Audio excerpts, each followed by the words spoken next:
Kind of what it is here. See, that one's just full of little electronic things. I bet there's somebody out there that would know what all this is and would like to have it. And you know what? I'd probably send it to you if you did. I think about at Randall Flagg in New York. I think he was the one that told me about diodes to start with. Look at these little things. They look like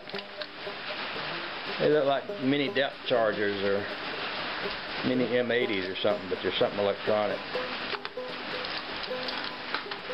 I expect if you went to buy all this stuff, you'd have to pay a lot of money for it. Look in the back of this cabinet here. It's just all stuff just all thrown in there. Let me get you loose from Mr. Tripod and I'll stick your nose up in there and you can see what I'm talking about. Oh, just look at all that stuff in there. A whole bunch of it. Nice little box though. Maybe I'll pull all that out and put it in a Tupperware container and see if somebody on the YouTube here wants it. Or something. Alrighty, I pulled all the electronic stuff out of the bags and I separated it out from the metal nuts and bolts and the containers and all. And I kind of tried to bag it all up as, you know, to sort of with certain containers had different looking things, so I tried to keep them all together, and I got 1, 2, 3, 4, 5, 6, 7, 8, 9, 10, about 10 or 11 bags here.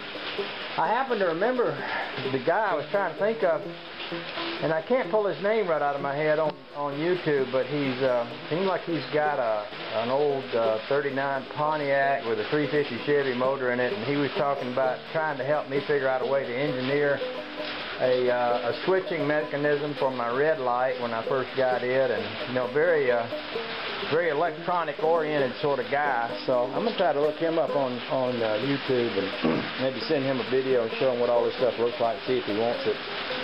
And if he don't want it, you know, maybe somebody else will. But anyway, it looks like this stuff would be worth something. I know I went to buy a diode at Radio Shack years ago, and well, not years ago, it was about a year ago, and it seemed like one of these things was $2 or $3 anyway, so I probably got 100 of them or more here, so if somebody knew what they were and what to use them for, they might be valuable to them. So I'll put that out there and we'll sort that out.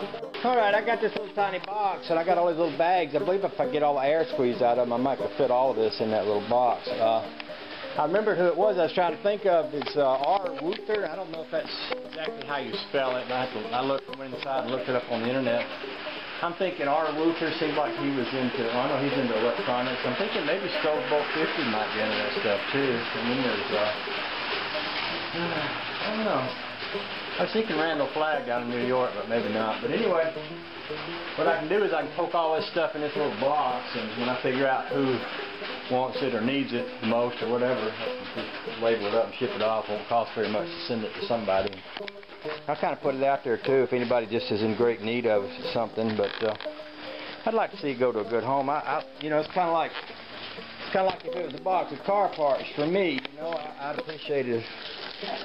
People do send me stuff, you know, they send me various and sundry car parts that I can sometimes use and all that, so it's kind of nice to turn the favor around when you can, send some stuff out that I know good and well I'll never use all this electronic stuff, but somebody might, so we'll see what happens.